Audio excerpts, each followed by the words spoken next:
बिस्मिल्लाहिर्रहमानिर्रहीम। अपनी मिल्लत पे कयास अक़वाम मग़रिब से न कर, अपनी मिल्लत पे कयास अक़वाम मग़रिब से न कर, खास है तरकीब में कौम रसूल हाशमी।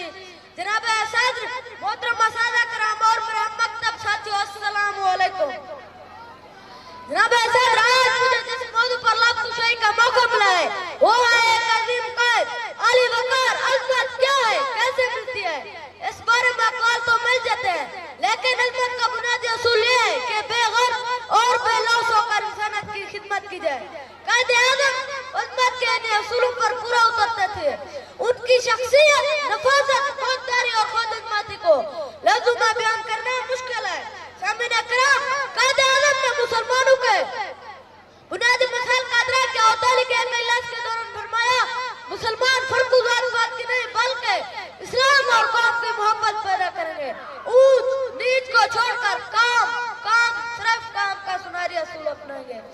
अफराद के हाथों में है अक़वाम की तकदीर, अफराद